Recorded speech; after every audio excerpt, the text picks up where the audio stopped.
et bonjour Omar Bendera. Je suis particulièrement ravie d'avoir deux éminents spécialistes de l'Algérie aujourd'hui.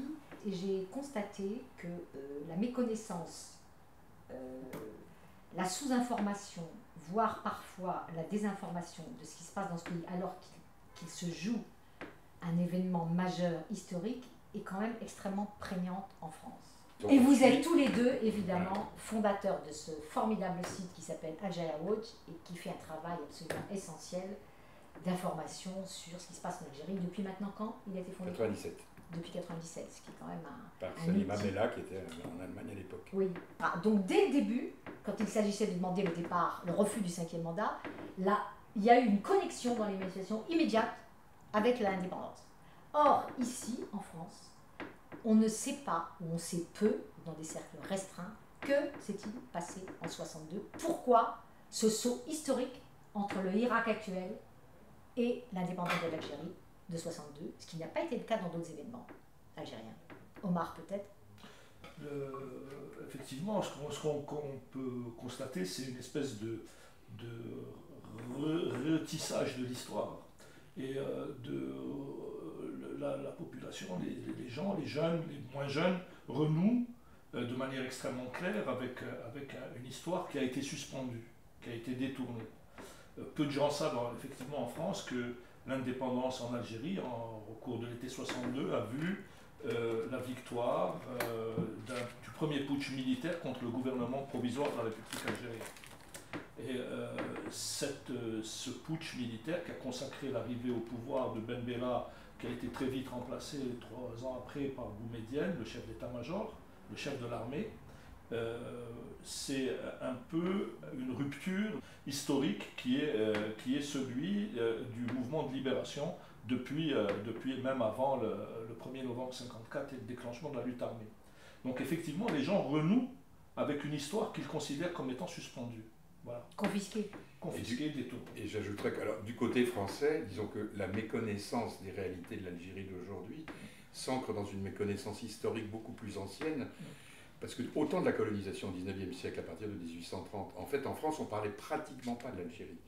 Il y avait des militaires qui étaient envoyés pour tuer, réprimer, etc., etc. Mais c'est tout la majorité, et puis des colons qui étaient envoyés et qu'on oubliait. Mais dans les médias, dans la presse... ça n'existait pas. Ça n'existait pratiquement pas. Donc on célébrait en 1931, le moment de l'exposition coloniale, on a célébré l'ensemble de l'empire colonial français dont faisait partie l'Algérie. Non mais l'Algérie, c'était même pas une colonie, c'était des départements français. Donc on n'en parlait pas. Voilà.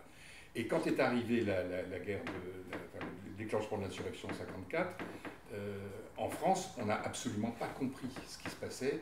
Et donc tout ce qu'on a compris, c'est qu'il y avait une guerre qui se menait, parce qu'il y avait des appelés, il y a eu 1 200 000 appelés qui ont été envoyés là-bas, donc c'est effectivement ça pour le coup, toute la France était concernée, toutes les familles étaient concernées, mais néanmoins ces appelés, ils arrivaient, ils débarquaient, on en a plein de témoignages, ils ne comprenaient rien, ils ne savaient pas ce qu'ils faisaient là, et ils ne comprenaient rien, ils ne connaissaient pas ce pays, etc. Et du côté, en France, il y avait quand même une toute petite minorité à gauche qui était très engagée dans le combat anti-impérialiste, on disait anticolonialiste, c'était la grande période des années 50, où il y avait les mouvements anticolonialistes dans tous les pays qu'on allait appeler le tiers-monde se multipliaient, n'est-ce pas? Mais ceux qui se sont engagés pour soutenir la lutte de libération du Front National du FLN algérien le voyaient comme un mouvement anticolonialiste, comme les autres, comme en Asie, comme en Amérique latine, comme dans le reste de l'Afrique, n'est-ce pas? Et ils ne voyaient pas du tout les spécificités algériennes, notamment la place qui était pourtant bien présente de la religion de l'islam comme un élément culturel structurant absolument majeur. Ils ne savaient pas que l'association des oulémas, donc des encadrants, on peut dire, de l'islam algérien, dès les années 30, s'étaient engagés dans le mouvement nationaliste. Ils l'ont rejoint, après ils en fait partie, etc. Donc il y avait déjà une méconnaissance complète. Et après l'indépendance, effectivement, le coup d'État de l'été 62... Alors on parlait précisément de qu'est-ce qui s'est passé entre le GPRA et l'armée des frontières. Le GPRA était l'instance politique civile représentant le peuple algérien. C'est un gouvernement provisoire issu des maquis. Issu de la résistance intérieure. Expression des maquis. Issu de la révolution algérienne, issu des maquis, mais issu aussi des structures politiques du FLN. Hein, ce n'est pas seulement les combattants. C'est l'expression de la révolution algérienne, l'expression politique du mouvement national à ce moment-là. Donc c'est la légitimité historique du GPA n'est absolument pas contestable. Tu peux dire quelques noms, parce qu'il y a quand même des noms qui sont connus ici. Farhat Abbas, qui est quand même connu, Abdelhamid Mehri, qui était quand même ambassadeur en France dans les années Chadli et qui a été ensuite un des artisans de la réforme politique de l'Algérie lors de la tentative d'ouverture démocratique qui a succédé à 1988. Donc il y a des personnalités connues qui ont été marginalisées et complètement écartées de toute vie publique au cours de l'été 62, quand l'armée des frontières va prendre le pouvoir, va balayer le GPRA. Omar, il faut préciser, c'était les troupes de l'ALN qui étaient stationnées en Tunisie et au Maroc, voilà, et qui n'avaient jamais combattu en vérité l'armée française. Et qui vont, enfin, si, quand même, ils ont combattu quand même. Le problème, c'est qu'il y a eu. Très peu. Si. Moi, il y a eu quand même. Non, on ne peut pas trop réduire. L'armée des frontières a joué un rôle militaire incontestable, même s'il n'est pas comparable du point de vue de la tension et des pressions qu'elle a subies avec ce qu'ont subi les maquis de l'intérieur, donc dans les wilayas combattantes. Donc c'est vrai que cette armée va se constituer aux frontières, elle va se doter de moyens et elle va être aidée par l'armée coloniale quand elle va rentrer en Algérie en 62. Les casernes de l'armée française sont données à l'armée des frontières. Et ceci n'est pas du tout anodin, ça montre la connivence qui existait entre les dirigeants français et l'armée des frontières. Donc, et on verra l'étendue de cette connivence quand, à la mort de Boumedienne, sera révélée l'existence d'accords secrets sur des bases bactériologiques et de guerre biologique dans le sud Est-ce qu'il y a une question qui revient souvent, que les Algériens connaissent, mais alors là pour le coup que les Français ne connaissent pas du tout, que moi-même j'ai appris très récemment, c'est que cette fameuse armée des frontières, les 3/4 de ses dirigeants... Une partie. Pas les 3/4. Une partie de l'encadrement des officiers de l'armée des frontières sont des démissionnaires ou des désacteurs de l'armée française. Beaucoup pensent qu'une partie d'entre eux étaient les éléments d'une 5e colonne chargée d'infiltrer et d'orienter l'armée algérienne. D'ailleurs, ça a posé très vite problème. L'introduction de ces officiers là, dans des postes de commandement a posé problème à la charte d'Alger, donc la première discussion sur la constitution algérienne qui a fait débat à Alger en 64 sous Ben Bella. Boumedienne a été interpellé en tant que ministre de la Défense et on lui a posé la question directement de savoir pourquoi il avait donné des postes de responsabilité à ces officiers-là. Et il avait rétorqué, c'est tout à fait public, qu'il avait recruté ces officiers parce que c'était moins cher que des coopérants techniques. Et il avait fini son discours en disant, mais après tout et au bout du compte, qui purifiera qui? Man yutahhar man. Donc déjà se posait en 64 la question de savoir quelle était la place et le jeu réel de ces officiers-là.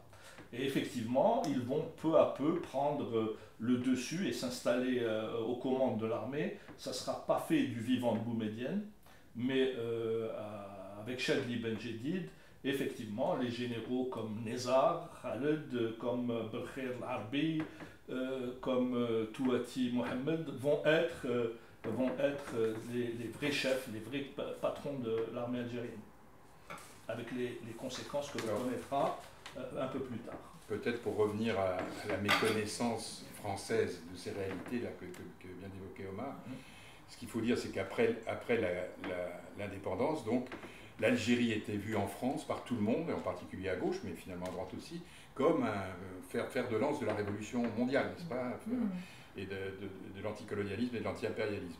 Quand il y a eu le coup d'État en 65, tout le monde était un peu troublé, personne n'a très bien compris ce qui se passait, mais ça s'est traduit par une chose, c'est qu'il y avait beaucoup de militants de gauche qui avaient soutenu le combat nationaliste, qui étaient allés en Algérie comme coopérants, on les appelait les pieds rouges à l'époque. Ils ont la majorité d'entre eux sont partis après le coup d'État. Certains ont été arrêtés, torturés.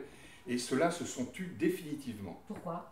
Parce que c'était une désillusion majeure. Ils étaient venus dans ce pays-là pendant 3 ans, disons, pour travailler l'édification du socialisme. Et tout d'un coup, il y a un coup d'État militaire qui détruit tout ça, tout ce qu'ils avaient fait. Et donc, ils sont revenus en France et ils se sont tus définitivement. Moi, j'ai connu plus tard, parce que je suis plus jeune, mais beaucoup de ces camarades dans des combats en France, à l'extrême gauche en particulier, je n'ai jamais su qu'ils avaient été en Algérie. Je l'ai appris très récemment, en publiant un livre sur les années Pieds Rouges, là, de la journaliste Catherine Simon. C'est quand même absolument stupéfiant. Et donc, au niveau de la gauche, on a complètement, on ignorait ce qu'était cette Algérie. Au niveau de la droite, c'était une vision tout à fait... Donc on ignorait, excuse-moi, par exemple sur la question de l'islam, qui a été, comme tu le dis, un élément... je vais donner un exemple sur cette question de l'islam, mais disons qu'à droite, c'était la même chose. À droite, l'Algérie était vue comme un pays pétrolier et gazier. Il y a eu le problème de la nationalisation en 71 des ressources en hydrocarbures, qui n'a pas beaucoup plu, évidemment, aux firmes françaises, mais ils se sont toujours arrangés pour continuer à faire du business, des affaires, n'est-ce pas? Voilà, c'était l'Algérie vue comme un centre d'affaires et qui, après, prendra des tours. Donc à droite, c'est ça? À gauche, comment tu qualifierais? Et à gauche, c'est une espèce d'aveuglement volontaire, on peut dire, sur d'autres réalités du système que celle de son engagement anti-impérialiste. Les autres réalités, c'était l'instrumentalisation de l'islam, justement, parce que c'était le pouvoir lui-même qui utilisait l'islam politique pour essayer de se conforter. Dans les années 70, ça a été manifeste. Les autres réalités, c'est que c'était tout simplement une dictature, avec une police politique installée dès l'automne 62, la sécurité militaire qui était au cœur du régime, au cœur du pouvoir. Ça, en France, pas un mot là-dessus. Il faut bien comprendre que pour les Algériens, ces pieds rouges, c'était la mission civilisatrice 2.0. On a eu les colons qui nous ont civilisés à leur manière, en nous clochardisant et en nous acculturant. En 62, quand la France quitte l'Algérie après 130 ans de présence, 95% d'analphabètes. Et puis nous avons eu cette vague de missionnaires de New Look qui sont venus faire la révolution par procuration chez nous, en Algérie, et qui sont venus nous enseigner les valeurs révolutionnaires que nous ne possédions pas, bien évidemment.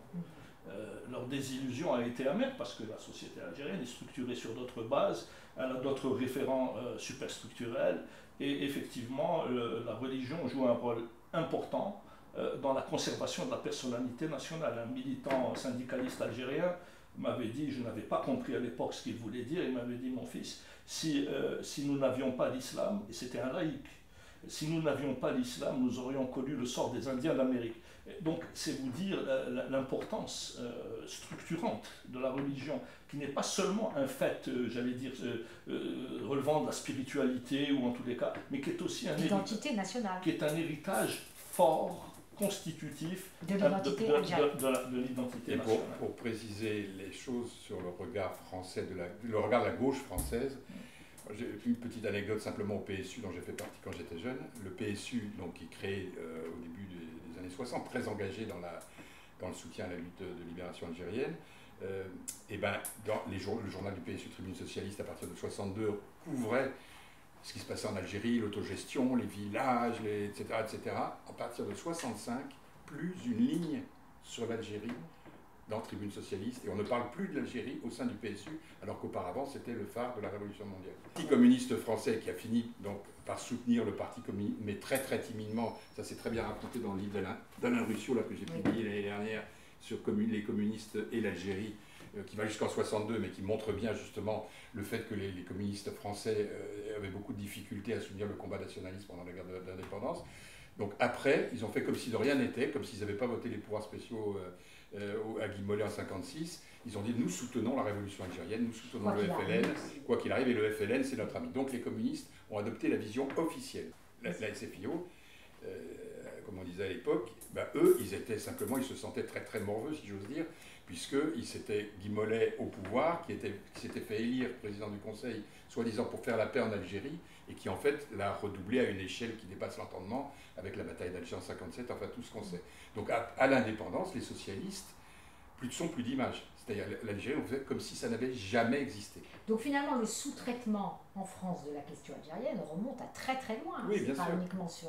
Et j'ajouterais encore une autre chose, c'est que du côté de la droite, dans les années 60, on ne le sait pas, mais après 62, De Gaulle, il a tout fait pour effacer justement la mémoire d'abord de la guerre d'Algérie, n'est-ce pas ? De la guerre elle-même. De la guerre elle-même qui avait tellement...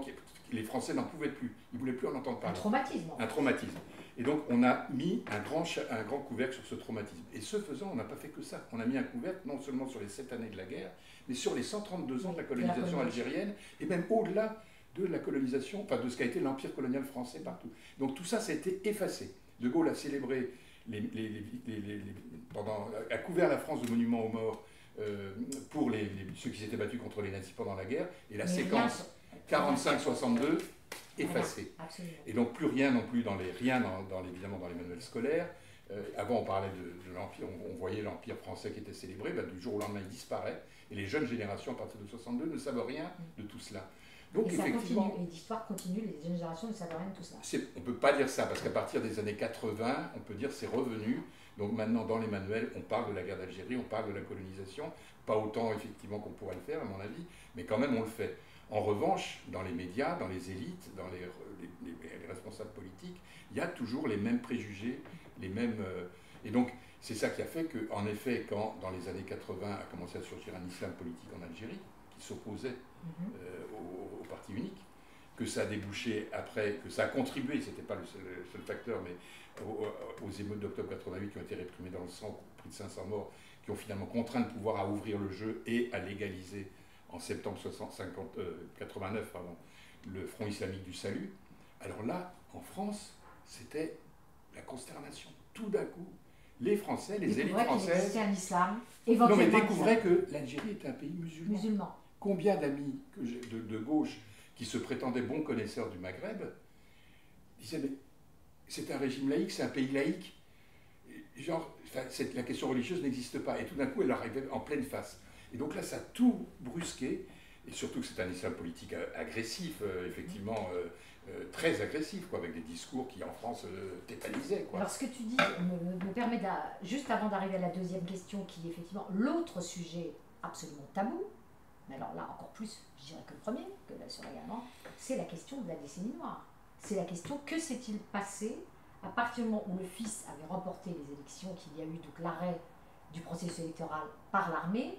Là, on a eu droit à un discours en France, heureusement un discours de l'État français, relayé par la presse française dans sa grande majorité, même s'il y a eu des exceptions sur lesquelles je ne vais pas revenir là, qui était de dire heureusement que l'armée algérienne nous a sauvés. On a même inventé des termes pour cela, du fascislamisme ou du fascisme vert. Je crois que c'est BHL cette formule d'ailleurs, le fascislamisme. Donc là, je dirais que la désinformation dans cette décennie a été majeure.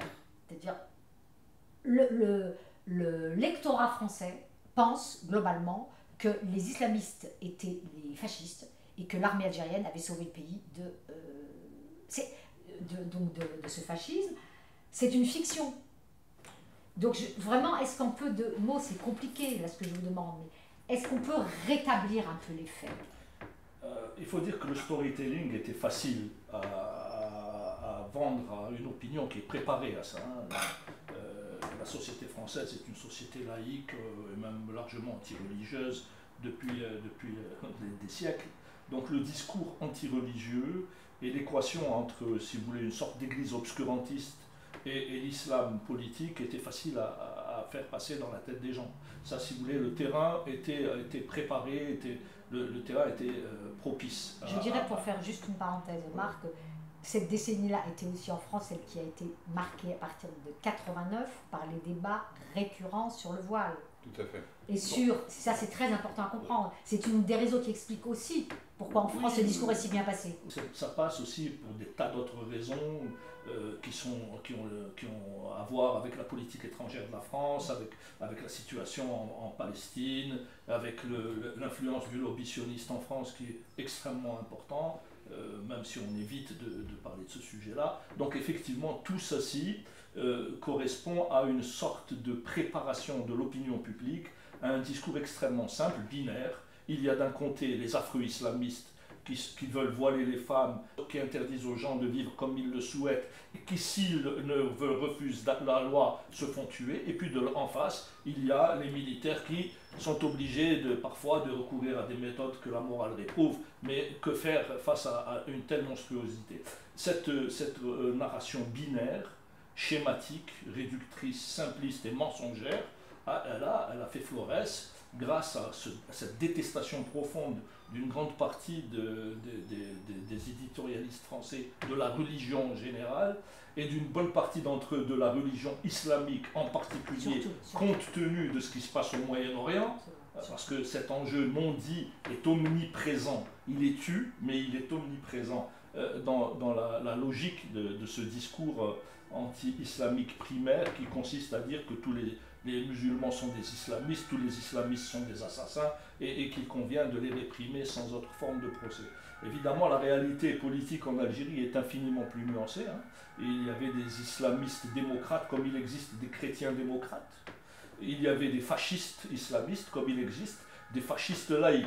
Donc, si vous voulez, la représentation extrêmement simpliste, caricaturale, elle a fonctionné parce qu'elle ne demande pas beaucoup d'énergie, c'est du prêt-à-penser facile à intégrer. La formule, outre fascisme-islamisme ou fascisme vert, c'était aussi, c'est une guerre civile. En vérité, c'était quoi? Une guerre contre les civils. Voilà. Je renvoie, on a fait un dossier qui est disponible sur le site Algeria Watch qui s'appelle Algérie, la machine de mort, où dès le début des années 2000, on a pu documenter de façon assez précise l'organisation, grâce à des témoignages de militaires essentiellement, l'organisation terrible de ce qu'a fait l'armée, une organisation secrète avec des régiments, très peu de régiments, mais c'est eux qui ont mis le pays et la population à feu et à sang, c'est eux qui ont tué, qui se déguisaient en barbus pour égorger des villages entiers, etc. etc. Donc ça, c'est documenté. Donc les 200 000 morts, à peu près. On n'en sait strictement rien. Ce chiffre de 200 000 morts est avancé. Il n'y aura jamais de comptabilité, malheureusement. Ce n'est pas invraisemblable. Mais on ne sait pas. Mais en vérité, il y a eu beaucoup de morts. Surtout, il y a eu des disparus, et puis la torture généralisée, les disparitions. Une population déplacée. 1,5 million de personnes qui ont été déplacées. Toutes les techniques de ce que les Français appelaient la doctrine de la guerre révolutionnaire, qu'ils avaient conçue pendant la guerre d'Indochine et qu'ils ont appliquées pendant la guerre d'indépendance algérienne, c'était des techniques d'action psychologique en premier chef, et ensuite de terreur généralisée, torture, exécution extrajudiciaire, disparition, ont été appliquées par les militaires algériens pendant les années 90. Les fameux janvieristes. Dont les fameux janvieristes. C'est là où la question, à mon avis, essentielle se pose.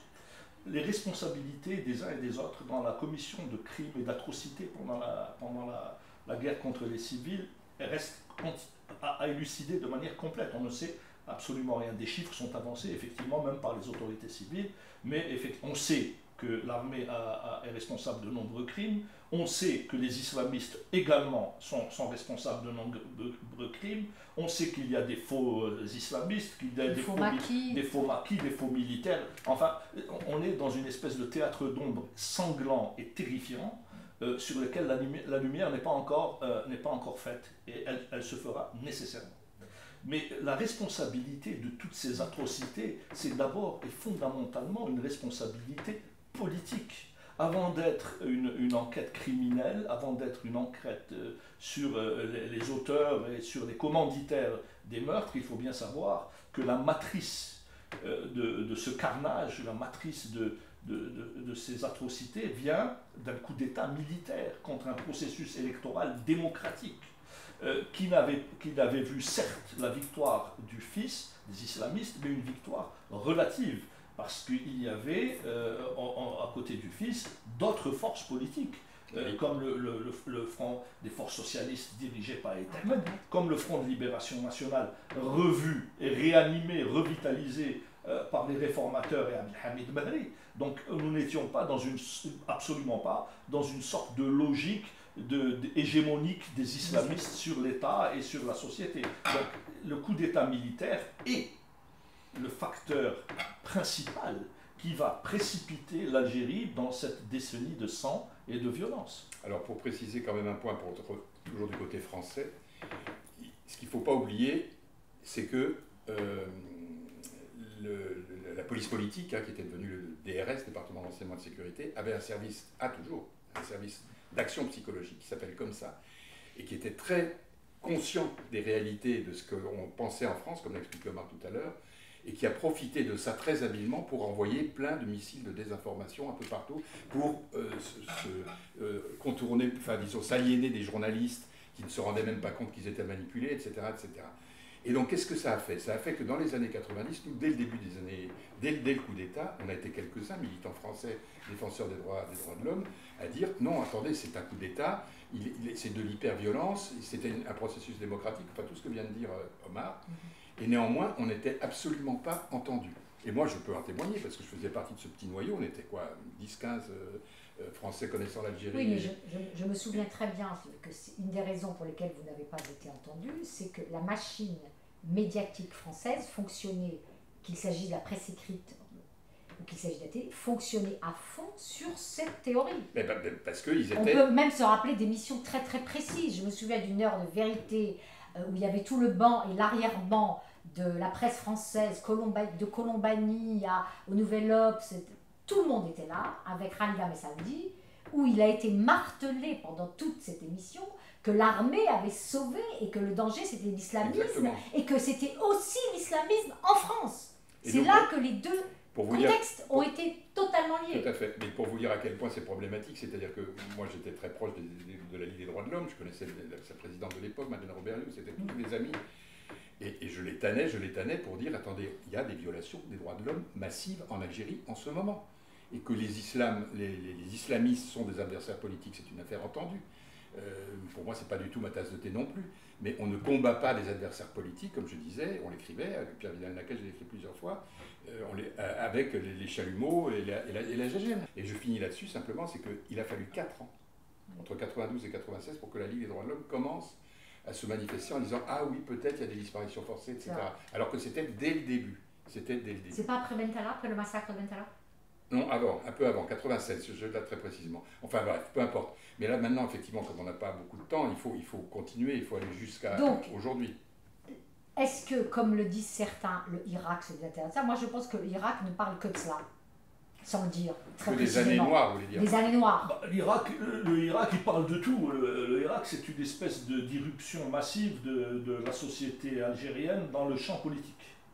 Donc toutes les questions en suspens sont posées de manière claire, explicite ou implicite par ce mouvement qui est une sorte de rupture dans la continuité dictatoriale de l'Algérie. Hein. Si on fait l'économie de ce qui s'est passé entre 88 et 92 et le coup d'État militaire. Donc il y a effectivement toutes ces questions qui constituent la trame de fond du drame algérien. Et c'est vrai que les responsabilités, j'allais dire, pénales et criminelles des exactions, comme la responsabilité politique, restent une question non résolue et qui fait partie effectivement de tout ce tissu de questions comme l'appropriation, l'expoliation, la dépossession, les détournements, la corruption de masse, etc. Tout ça, ce sont des questions qui restent à résoudre. Sauf que l'impression que j'ai, vous allez me dire si je me trompe, c'est que le peuple sait tout cela. Le peuple sait qui a tué en Algérie. Le peuple algérien a un niveau de conscience politique qui fait que même si les mots d'ordre n'affleurent pas en tant que tels, évidemment que le peuple, ce dont vous parlez, il le sait. Tout à fait. Il le sait que c'est le... Mais on a vu des panneaux qui disaient DRS égale GIA, groupe islamique de l'armée. Oui, Ils groupe islamique de l'armée. Voilà.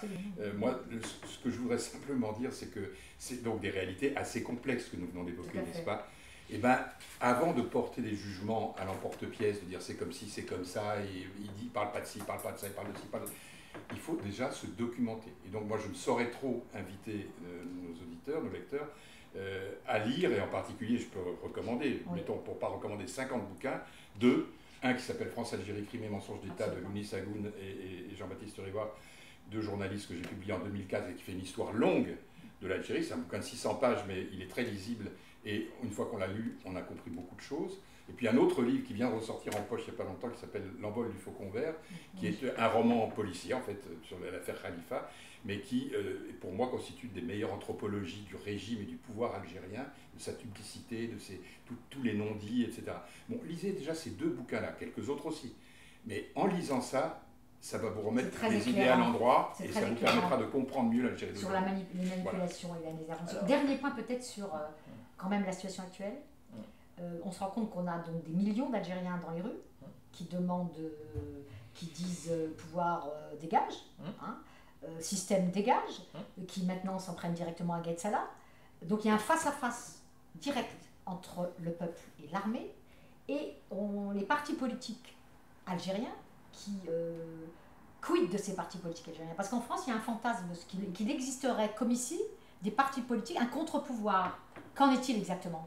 Il n'existe pas de parti politique en Algérie, il n'existe pas de presse indépendante en Algérie. Il y a quelques journalistes indépendants, c'est vrai, mais il n'existe pas de presse, ni de médias indépendants, ni télé, ni journaux indépendants. Il n'existe pas de parti politique indépendant, même s'il y a des personnalités qui arrivent quand même à se faire entendre dans la confusion entretenue et le brouhaha voulu par l'action psychologique de la police politique et des démembrements de l'état-major, enfin, des démembrements politiques de l'état-major. Oui, aujourd'hui, on est dans ce face-à-face. Et ce face-à-face doit être réglé, faute de quoi nous risquons de nous retrouver dans des eaux extrêmement troubles et dangereuses. D'autant plus dangereuses que les échéances économiques s'approchent à grande vitesse et qu'elles sont redoutables. En 2 mots sur les échéances économiques. En 2 mots, si des mesures ne sont pas prises assez rapidement, nous risquons de nous retrouver en faillite, en cessation de paiement. L'Algérie risque de se retrouver dans une situation de banqueroute dans quelques mois, dans 1 an ou de 18 mois, au grand maximum. Hein. Je suis extrêmement optimiste quand je dis 18 mois. Donc il y a une situation qui s'approche, qui est en train de se constituer, Redoutable. qui est absolument tout à fait effrayante. Et là, je ne comprends pas l'obstination de ces militaires à la tête du régime à vouloir à tout prix maintenir cette espèce d'emprise totale et complète sur la société et sur l'État, qu'ils sont en train de démolir, qu'ils sont en train de saper, dont ils sont en train de compromettre les fondements même. Je ne comprends pas pourquoi ils s'entêtent alors qu'ils savent qu'ils se dirigent irrésistiblement vers une catastrophe économique.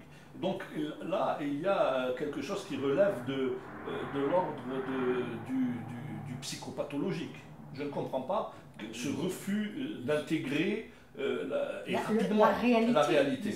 Alors, mais c'est aussi l'argent, ils sont tellement obsédés par l'argent qu'ils sont prêts à s'accrocher au pouvoir pour garder l'argent. Effectivement, et là, je reviens à ce que tu disais tout à l'heure sur la décennie noire, c'est que la décennie noire a été aussi l'occasion pour beaucoup de clientèle du régime autour de généraux et d'affairistes qu'on a appelés les oligarques pour la facilité de langage, de s'approprier des ressources de manière complètement illégale et illégitime, tout ce que tu vois, criminelle même, délinquante, de s'approprier des ressources du pays et de l'appauvrir en même temps que se déroulaient des exactions. En même temps qu'il y avait les tueries. Voilà. En même temps, certains ont vraiment bien vécu. Voilà, tout à fait. En 1994-95, quand il y a les accords d'ajustement structurel et de stand-by avec le FMI, c'est là où il y a le pic de massacre. Voilà, donc il faut bien cette coïncidence, le démantèlement du tissu industriel de l'Algérie, la privatisation criminelle de biens publics, la mise en prison de milliers de cadres qui refusaient cette privatisation, et en même temps que les crimes abominables qui se déroulaient. Toute cette coïncidence, cette conjonction de facteurs fait qu'aujourd'hui, ceux qui sont responsables, en dernière instance, politiquement responsables, ils ont non seulement ces crimes de sang sur la conscience, mais ils ont également ces détournements. Et moi, je suis de ceux qui pensent qu'ils feront tout, y compris mettre le pays à feu et à sang, pour essayer de dissimuler leurs responsabilités, d'effacer leurs traces et d'éliminer les mauvais témoins. Donc ce qui se joue actuellement, c'est en termes de clarification des enjeux, c'est sur le plan politique bien sûr, la démocratie, l'élargissement de la base de droit de l'État algérien, le respect des libertés publiques, mais aussi la question lancinante, taraudante de l'économie, de sa gestion et de ses impasses visibles à l'œil nu pour le premier observateur venu. Juste un dernier mot sur le compromis. Qu'est-ce qui peut se passer dans ce face-à-face entre le Irak et l'armée? Il y a plusieurs hypothèses, plusieurs scénarios possibles. Celui que j'envisage, c'est celui de la sagesse et de la raison. Celui qui consiste à trouver un modus vivendi où nous n'entrons pas dans une séquence de règlement de compte ou de vengeance, mais plutôt dans une séquence de reconstruction d'un État. Est-ce que le mot compromis historique te convient? Tout à fait. Entre l'armée et le Irak. Alors, le problème, dont les bases seraient quoi? Le problème n'est pas entre l'armée et le Irak. Entre l'état-major. Le peuple algérien sait qu'il a besoin d'une armée puissante, moderne, capable de dissuader, nous sommes dans un monde dangereux, capable de dissuader tout adversaire ou menace ou risque potentiel. Mais le problème est entre une partie du commandement de l'armée et le peuple algérien. Ça, oui. Et alors, comment se résoudre, il appartient à l'armée elle-même de faire le ménage dans ses rangs. Voilà. Donc aujourd'hui, sans que cela se fasse, il me semble difficile d'arriver à un équilibre transitoire pour une sortie pacifique, raisonnable de la crise. Merci infiniment à tous les deux. C'était court, mais passionnant. Merci beaucoup. Merci.